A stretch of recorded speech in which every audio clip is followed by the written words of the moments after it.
everyone, welcome to my channel. In today's video, I'm super excited to share with all of you a full face of brand new makeup. So I hauled a lot of new items in the Sephora VIB sale recently and also in some of the other sales. And so I thought it'd be fun to sit down today and just try out a bunch of new makeup products with you all. So starting out with complexion, I have here the Yensa Super Serum Silk Foundation. And this has vitamin C, E, ferulic acid, and bakuchiol. So this is kind of a hybrid skincare and foundation product. I got this in my latest IPSY Glam Bag Plus. So this is not something that I specifically went out and purchased, but it comes in this really pretty packaging. And I got this in the shade Medium Warm. I really hope this shade works for me. Let's see. So it comes in this sort of pump, and let's squeeze this out. There we go. So this is what it looks like. All right, hopefully this looks like it should be a decent shade match for me. Maybe a little bit deep for my current complexion, but I think we can make it work today. So I'm gonna first just apply this to this half of my face and just go in with a beauty blender to blend this out. And Yensa is not a brand I am super familiar with. I do know that it is an Asian American founded brand, which I think is really cool. And they are known for their 8 Super Blacks essence. So that's, I guess, an ingredient that has 8 superfoods in it. So all of their products are supposed to be pretty good for your skin. All right, so that is one pump on this side. I think that gave a really nice light medium to medium coverage applied with a sponge. Definitely can see that this side of my face is a lot more perfected than this side. And I think the shade Medium Warm actually works pretty well for my skin. Sometimes with warm foundations, they lean a little orangey on me, but this is overall pretty good. So let me take one more pump and go ahead and dot this on this side. I do have another Yensa product for today's video, so it'll be really interesting to see how this brand's products wear on my skin. I will say that my skin is a little bit sensitive to vitamin C. I usually can't use vitamin C serums, so I am a little bit concerned about the fact that this foundation has that in its ingredients. So we'll see. If I see irritation, then I might need to take this off, but hopefully the concentration is pretty low given that this is a makeup product. And I will say, so far this is looking very good. I am liking how this foundation is looking on the skin. It's leaving a very nice natural finish. So it's not matte at all, but it's also not dewy. So it just looks nicely hydrated, but without any particular sheen. Alrighty. Very nice. Okay, so I'm glad I got this. Hopefully it wears well throughout the day. I will definitely either do a check back at the end of this video, or I'll leave a pinned comment about how these products wore. So moving on to concealer, I have here a mini size of the Benefit Boi-ing Cakeless Concealer, and I got this in the shade Fly High, which is their medium cool. This was also from IPSY, but I did pay for this little sample because I've been intrigued by this product. I've heard some really good reviews of the full size. So the sample is super, super adorable. The full size is the one that looks like almost a pencil. So it kind of has that school supplies vibe. But I do have a decent number of concealers already, so I didn't really want to go out and buy a new one without trying it first. So let's see how this goes on the skin. And this shade looks like it should hopefully work out. I was a little worried because my skin tone is definitely not cool, but on IPSY they didn't have a whole lot of options in terms of shades. Okay, this is blending in nicely. Definitely is concealing my under eye circles. Okay, there we go. So I think that looks pretty nice overall. It does definitely provide a decent amount of coverage on the skin. It is collecting a little bit in my under eye creases, but that's pretty typical for me. I think for me, the real question will be how this fares over the course of the day, especially in terms of whether it's drying in the under eye area, because that's what I usually struggle with when it comes to concealers. But at least upon initial application, it's looking pretty good. So moving right along, we have the other Yensa product. This is their Sunlit Glow Silk Bronzing Base. So this is a cream bronzer, and I've only used this product once before. I got this from IPSY a while back, and I tried it once and I thought it was fine, but I'm usually not a huge cream bronzer person, so I just kind of put it in the back of my makeup collection and didn't really think about it until today. So recently I have been getting more into cream and liquid products, so let's see how this works. Hopefully this also leaves a good impression. So I'm gonna try something new. I'm gonna put this on with a sponge. Usually I would go in with a brush, but since we already have this sponge here, I'm curious how this applies. And in theory, this should go well with the foundation given that they're the same brand. So let me just tap this on the perimeter of my face. Okay, this is blending in pretty well. It's actually a little bit cool toned, which is interesting. So when I swatch it, I feel like it looks really warm, but compared to this warm foundation that I have on today, I feel like it's actually looking a little cooler. Let's pat this in. So at least applied with a sponge, this is pretty subtle overall. I mean, I think this shade on my skin is on the lighter side as far as bronzers go, but it is blending very nicely into that base. So just providing a little bit more color to the perimeter of my face, a little bit on the jawline as well. All right, I think that looks pretty good. So most days I probably would want to go in with a little bit more color for bronzer, but I think this still does provide a bit of dimension. Alrighty. And I do just really like how easy this is to apply and blend into the skin. Alright, so maybe I should break this out more often because, yeah, I totally forgot I had this product until the foundation came in, but I'm really glad that it has not dried out at all because I've had this for a little while now. Okay, so far very positive first impression of Yensa products. So now for the brows, I'm gonna go in with this Gucci brow pencil in the shade 4 Brune.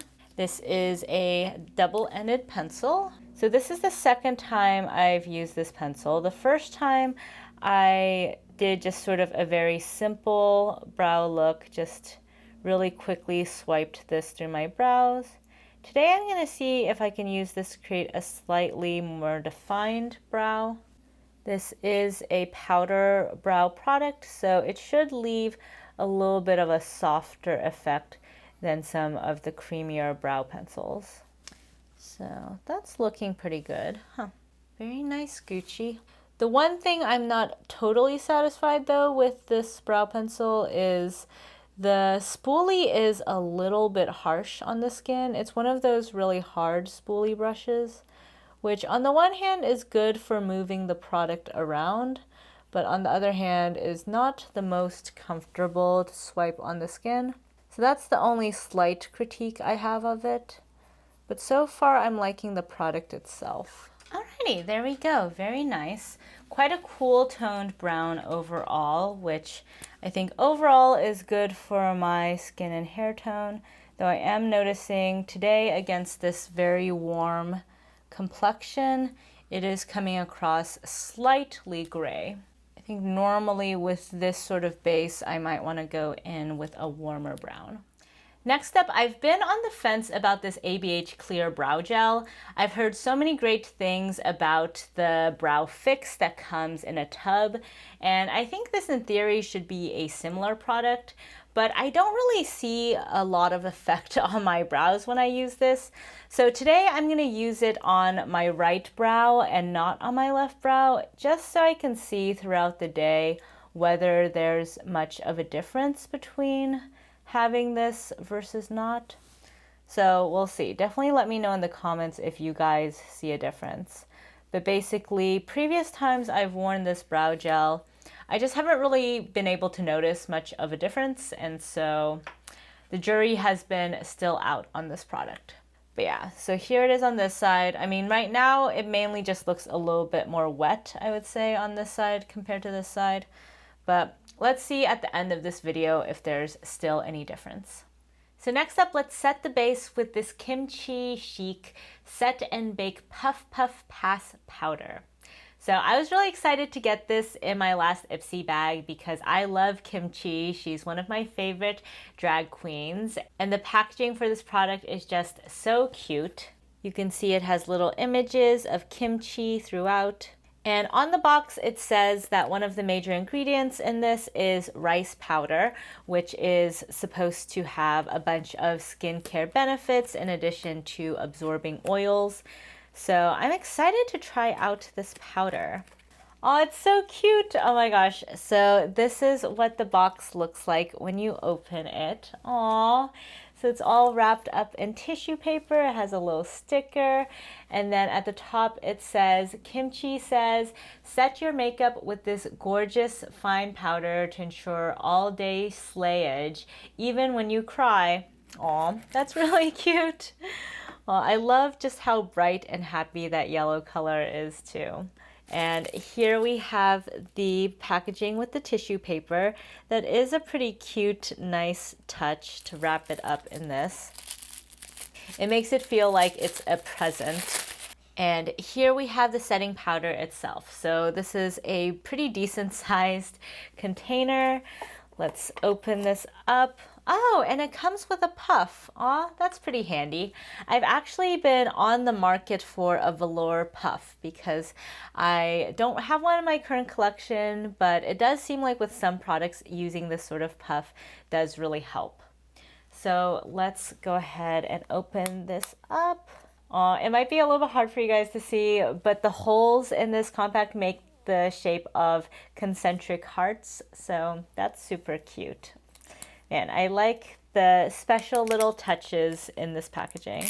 So hopefully you guys can see that heart design. So my skin is pretty dry, so I'm gonna first go in pretty lightly with this. Just gonna take whatever is already at the surface of this and just start stamping that into my face. It's always hard to know with new powders how much to apply. And I will say with this Yensa foundation, it's not that dewy as is, so I'm gonna be pretty light overall with powder. All right, so here I have the powder on this side of my face and no powder on this side. So I think you can see there's a little bit more glow on this side, whereas this side is definitely mattified. So let's just take a little bit more now and go onto this side of my face. Definitely wanna hit that under eye area. Alrighty, so taking a look at my face now, I will say it's looking a tiny bit on the dry side. I do have fairly dry skin, and like I said, the Yensa foundation is not that dewy in and of itself. So yeah, it's not looking the best at the moment, especially around my mouth. It is looking a little bit dry, but it's hard for me to say if that's just the combination of this powder with this foundation or the products individually. So I'll have to try this out with a more hydrating foundation sometime to give you guys more of a thorough review. But my skin is definitely fully set, even with just a small amount of powder. So I think a little bit does go a long way with this product. One thing I will note with this velour puff is I think it did a pretty good job of distributing the powder, but it did also pick up some of my base. I think especially it picked up some of that bronzer, and so I guess I have to wash this. I'm not really sure how to use these properly, so I don't know. Let me know what you guys do with this. Do you wash it after every use, or do you wait for a while? I mean, if I have to wash it every use, that's a little bit annoying, especially for a powder product. But I think for now, I'm just gonna put this back in, and maybe I'll use this one more time before washing the puff. Next up, I have two blushes to try out today, and these are some of the products I'm most excited to play with, especially this Patrick Ta duo. So this has been a favorite product of many people for a very long time. I am very late to the game on this, so I'm super excited to try this out. Basically, it comes with a cream blush and a powder blush, and I got this in the color story She's So LA. So you can see that they're basically in a very similar color. Maybe the cream is just ever so slightly warmer in undertone, but overall it's a pretty brown blush. In fact, these are deeper than the bronzer I used earlier, so it'll be interesting to see if this can add a little bit more contour to my face. So Patrick Ta recommends actually going in first with the powder and then layering the blush on top. So I'm going to try that and also the reverse way today. So first off, with this rougher number 18 brush, I'm going to gently tap into the powder. And on this side of my face, I'm going to sweep it towards the outer portion of my cheek, since we're also going to go in with that Tower 28 blush as well. Ooh, okay, I think this is really nice for sort of a blush bronzer effect. You can kind of use this almost as a hybrid. I would say that the shade still has a little bit more red in it than you would see in a lot of bronzers, and that's what gives it more of that blush effect. But in a pinch, you could definitely use this as a bronzer as well.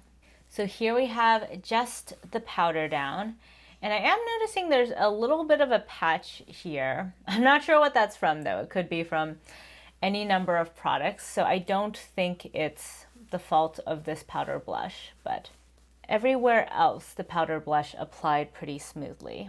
So for the other side, I'm going to go in now with the butt of my beauty blender into this cream side. Pick up a little bit of that and stamp that at the same area, but just on the other cheek. Ooh, this is melting into the skin really beautifully.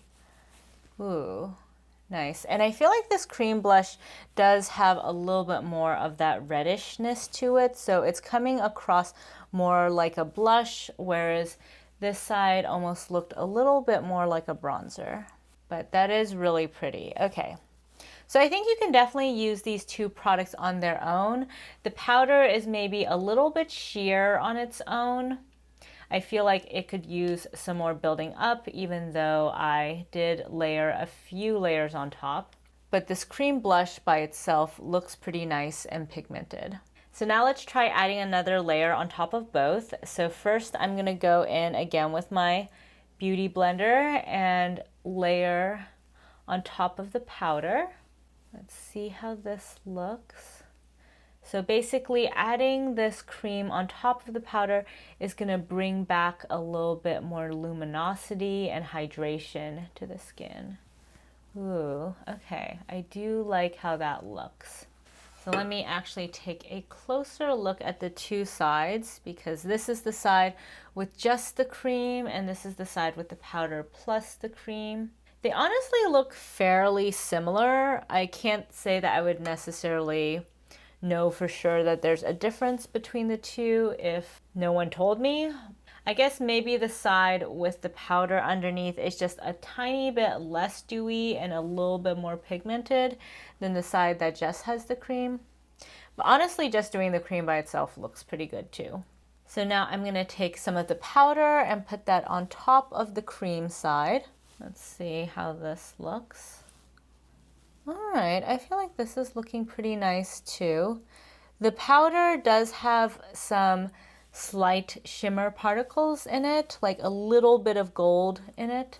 And so that's adding some more dimension to this cream side. Instead of that glossy finish, you have a tiny hint of shimmer, and also it looks much more set now.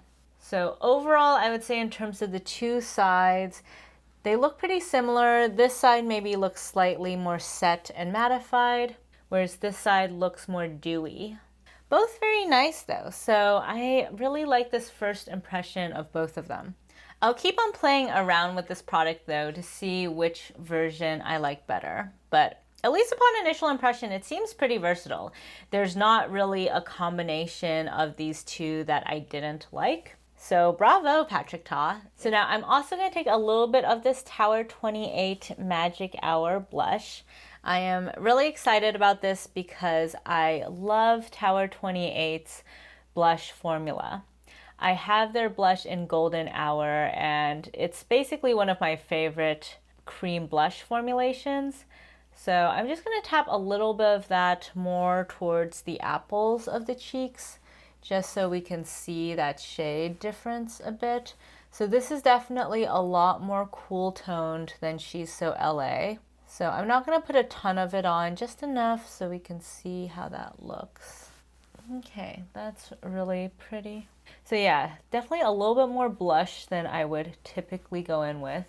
And in hindsight also, I probably should have put this on before I put down powder, but I think it's sitting pretty well on top of the powder. Yeah, even looking close up, I think this melded quite well. Though as I touched the parts of my face that do have powder on it, I will say that powder is really intense. My face feels pretty dry. So again, it could also be because of the foundation, but just something to note, I think if you have dry skin like me, you probably should not put the kimchi powder on top of a base that isn't already really shiny. So now let's get into the eyes with some eye primer. So this is the Mini Eye Primer from ABH.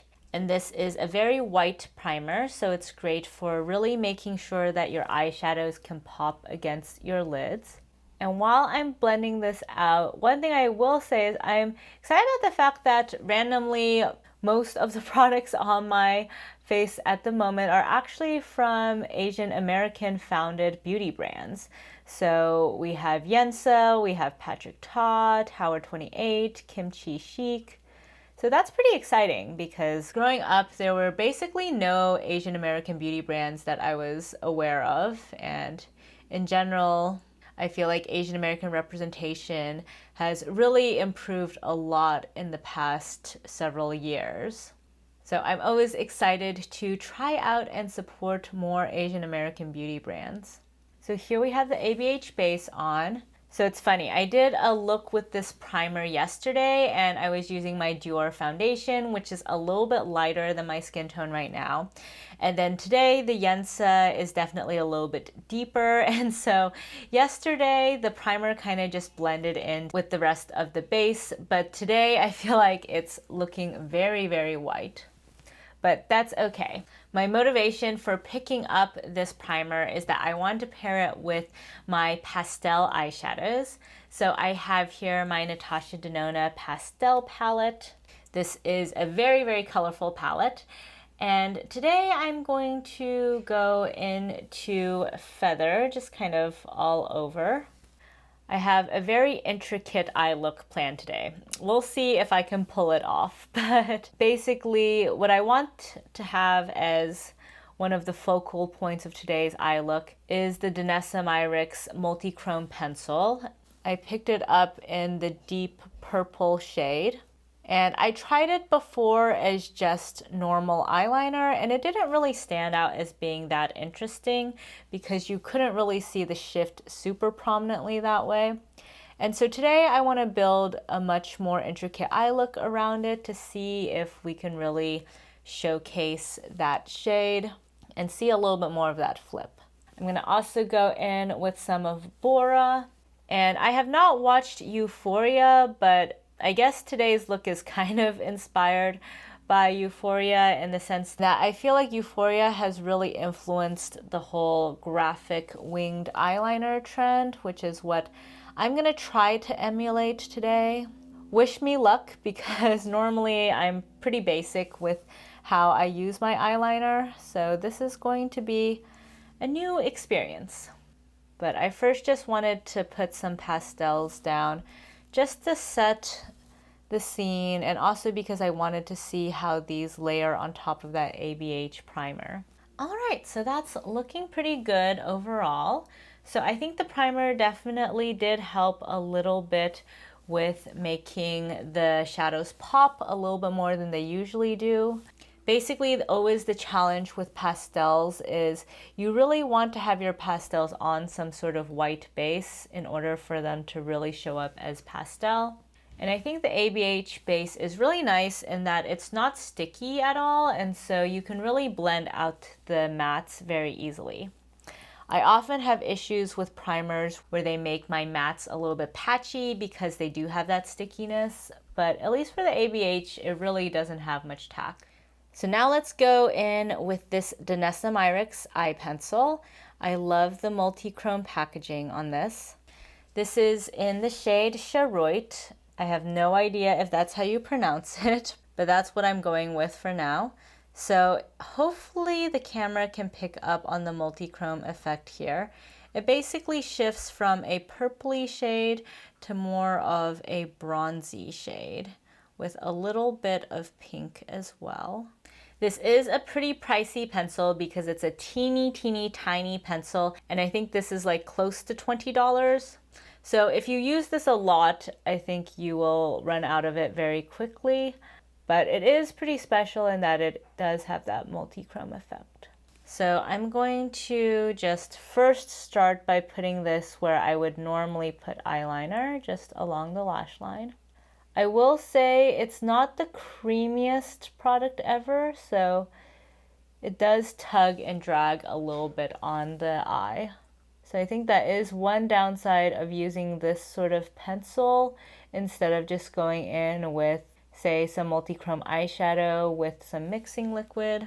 So let me see. Now the question is, can I map out a more interesting graphic line?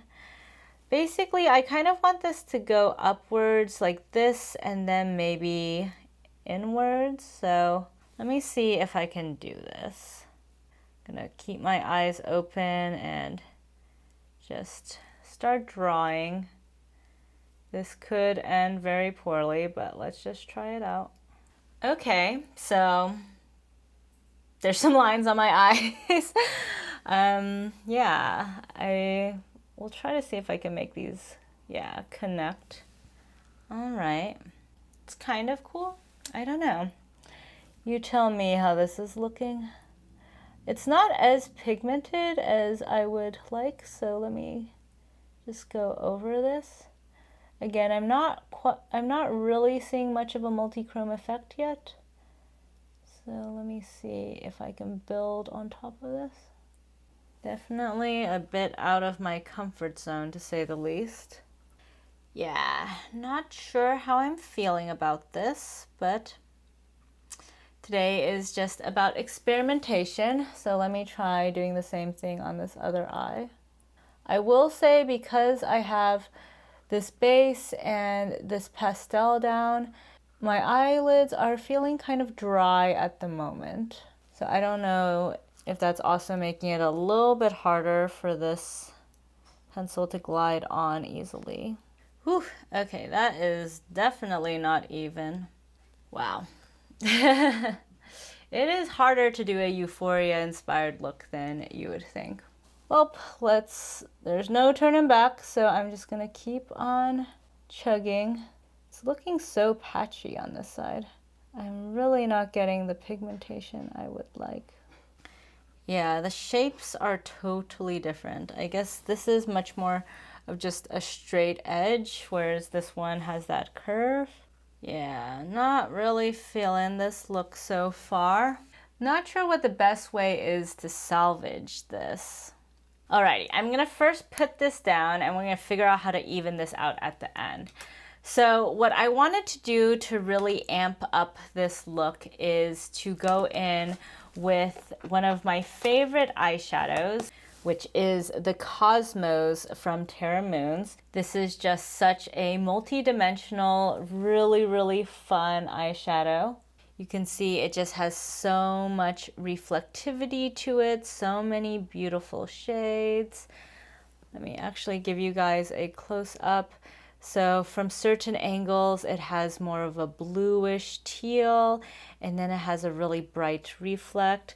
So yeah, this is one of my overall favorite eyeshadows, and so I kind of want to put this on the lids as well. I mean, might as well. This look cannot get much worse. So let's see how that goes. But yeah, I probably should have watched a tutorial about how to do that graphic eyeliner before going in with this.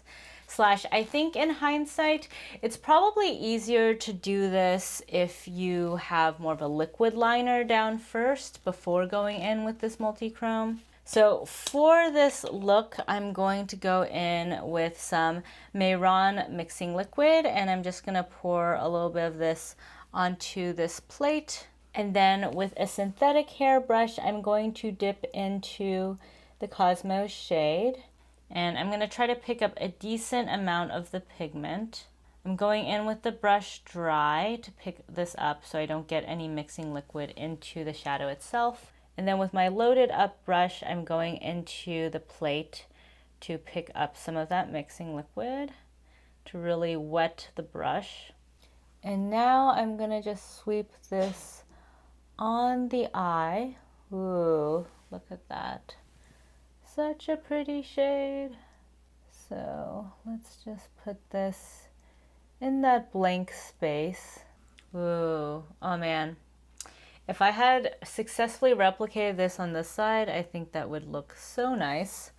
We'll have to figure out a way to save the liner part of this, but I really do like how the Cosmos is looking right now. So by liquefying it, it really just makes it a bit more sheer, but you can still see all of that beautiful dimension. So pretty. Oh, I love this shade so much. Too bad my eyeliner looks so terrible because the rest of this look is bomb. Like, just look at that Cosmos shade. It's really saving this. I mean, I almost can't even see how bad the eyeliner is because I'm just spending too much time looking at this shade all over the lid. So there we go. So you can see it's really different if you just really sheer out the Cosmos shade versus if you build it up like in this swatch. But it's so pretty and so ethereal.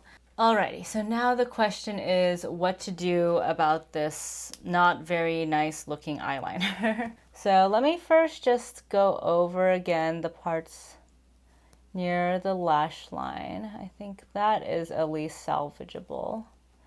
Problem really is this overall shape. Let's see, if I make this part, it's probably easier to make this part straighter than the other part more curved. So let me try that.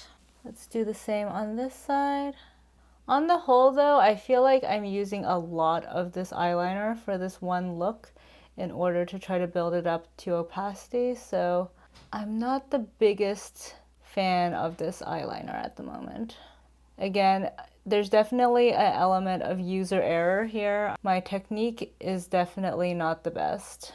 But at the same time, if you're going for this eyeliner because you struggle with doing really graphic eye looks, otherwise, I don't know if this is gonna make your life a lot easier. Okay, so I don't know if I made that worse. Probably. Let me actually try to go back in with that eyeshadow. Maybe if I cover some of this up. I'm going to leave that for the moment because I don't really know how to make this better. It's definitely a look. I'll give it that. Alrighty, so now let's go into the lower lash line. So for that, I'm going to go in with my Wayne Goss number 7 brush. I'm going to first go into Feather and then just sweep this all over the lower lash line, just kind of mimicking what we did up top. And then also I'm going to take some of that Bora Bora shade and sweep that all over the lower lash line as well. And then with the Danessa Myricks eyeliner, I'm going to put this on my lower waterline area just to define that. And then cleaning off that brush, I'm also going to go into UFO from Clionadh. This is a really pretty purple shimmery reflect shade. So you can see it just adds a really fun purple reflect.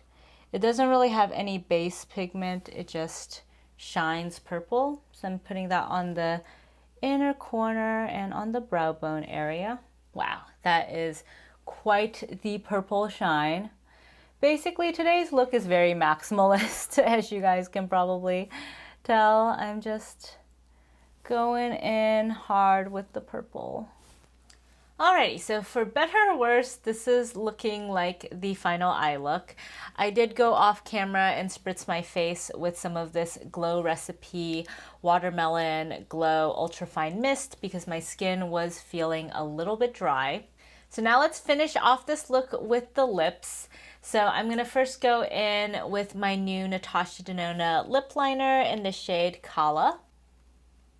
So here we have it just around the perimeter of my lips. It basically looks pretty similar to my natural lip color, so I find this works for me with a wide variety of different looks. And then I'm gonna go in with this little lipstick from the Pat McGrath Bridgerton collection. This is the shade Veiled Rose. And I did pick up 3 of these lipsticks, so I'm looking forward to doing a video with all 3 of them for you guys. But this is the only blue one that I got, so it has more of a cool undertone. So here we have just one swipe across the lips. This is a little bit more of a sheer buildable formula, so I usually go in with a couple swipes. So here we have like 2 layers on. So here we have the overall look for the day. Not exactly what I had in mind. Yeah, I'm definitely not the best person for this graphic wing liner. It's definitely quite out of my comfort zone and my skill set. I think at least now it looks slightly less dissimilar on the 2 sides of my face, but definitely this side still has a little bit more of that curve, whereas this side is much more straight. But overall, at least it doesn't look totally wonky. So now let's get into my overall first impressions of these new products. So first off, let's chat about this Yensa foundation. So I really loved how this looked when I first applied it to my skin. I feel like at this point it is a little bit dry on my skin, but it's hard for me to say if that's just because of the powder. And so I'm gonna have to try this on by itself sometime and report back to you guys. Even before I put down the powder, it was starting to set on its own. So I think this might be a self-setting formula if you have dry skin like myself. So far, my skin is not irritated at all, which is great because, as I mentioned, I was a little bit concerned about this having vitamin C, but at least within the first hour of application, I haven't seen any problems. Next up, in terms of this Yensa bronzing base, I did really enjoy this today. I think it is a little bit light for use on top of this particular foundation. So if I use this again, it would probably be on a lighter foundation. It did blend in really beautifully though. It was super easy to use. My only critique is that it's not as deep as I normally would like to go with bronzer. And so with this product, I would probably still go in with a deeper powder bronzer. In terms of this powder, this one I'm still definitely on the fence about. Because I have drier skin, I am pretty picky with powder just because most of them do dry my skin out. This one definitely dried things out today, but I don't know if that's just because I used the velour puff and it picked up more product than I would normally go in with. So I'm gonna have to try this again with a very light hand and probably with a much dewier base. It is very effective though. A little goes a long way and it definitely sets your product down. In terms of the Benefit Boi-ing Concealer, I would say that it's fine upon initial impression. It doesn't really stand out to me a lot. Even before I put the powder down, it was looking a tad bit dry on my under eyes. I do have very dry, creasy under eyes, so that is common for me across concealers. So at least upon initial impressions, this is not necessarily better than my existing concealers. These cream blushes are definitely my favorite products that I tried on today. I think they're both really beautiful. The formulation is excellent, and I'm really glad that I finally tried this Major Headlines blush duo from Patrick Ta. I really like how it looks on both sides of my cheeks, even though I did very different application styles. And also I liked how the powder looked by itself and how the cream looked by itself as well. So that's really exciting because it just means this product is quite versatile. I'll keep playing around with it though and let you guys know if I have a preferred application style. For the Tower28 blush, I knew I loved this formula already, no surprise there, but this shade is really nice and I think this is an excellent everyday, very simple, very versatile shade to use. For the eyes, the Gucci brow pencil was really easy to use, has a really nice effect overall. I would say with today's look, it is a little bit more cool toned, a little bit more gray and undertone than I would normally go for, just given how warm this base is. But overall, I do like the effect of the pencil. In terms of this brow gel, now that it's fully set down, I would say that the side with the brow gel maybe looks just ever so slightly more refined, also a tiny bit more pigmented than the side with just the powder. I don't see a huge difference, so I don't really know if it would justify running out and buying this product, but I do slightly like the side with it better than the side without it. In fact, let me go ahead and just even out the sides by brushing this through my left brow as well, since we already have more than our fair share of asymmetry in today's makeup look. Now, in terms of the eye look, I absolutely love the Cosmos shade and the UFO shade. The Terra Moons and Clionadh shades definitely hit it out of the park. I also really liked how the Natasha Denona Pastel shades looked on top of the ABH Primer. So all of that so far is a major success in my book. Of course, the main component of today's look was this Danessa Myricks eye pencil. And this is honestly the part of this look that for me, at least upon initial impressions, was a major fail. So I feel like I used like a decent portion of this pencil trying to get this look, and it was really hard to do and does not look that good. As I mentioned, I have tried this eyeliner before just as a normal eyeliner, and it looked fine. It looked basically just like a purple eyeliner, but I'm not seeing much of a multi-dimensional, multi-chrome effect, even for today's look where I've used it basically all over. I mean, in the swatch you can see the multi-chrome effect, but on the lids, there's just not a lot going on. It basically just looks to me like I have purple eyeliner on. And also this formulation is pretty stiff and hard, and so it was pretty difficult to get opacity. I do think it would have been easier if I first went in with a black liquid liner and just put this on top, because having that black base would really help it stand out more. Overall though, I am getting the sense it might be easier just to go in with a powder eyeshadow that's multi-chrome with some mixing liquid on a little brush, and that way you don't have to drag it along your eyes. If you guys have tried this product out and have found a way to make it work well, please let me know, because I was super excited about this product, but thus far haven't really been getting the best results. Finally, in terms of lips, I love both of these products. I've used the lip liner a few times now, and this is my second time wearing the lipstick. I am planning on doing a dedicated video to the Pat McGrath SatinAllure lipsticks, so definitely stay tuned for that video if it isn't out already. If it's out already, I'll link it in the description box below. But I'm so glad that Pat McGrath has come out with more satin lipsticks. I was a fan of her Luxe Trance as well, but the SatinAllure formula is definitely a bit thinner, a bit more hydrating. And I love these more nude everyday shades that she came out with. So that's it for today's video. If you guys like this video, please give it a thumbs up, and if you haven't already, please subscribe to my channel. I would love to hear in the comments down below if you guys have tried any of these products, if so, what your thoughts have been. And in general, if you guys have found any new favorites from the recent spring sales, I would love to hear about that as well. Thank you all so much for joining me today, and I'll catch you next time. Bye!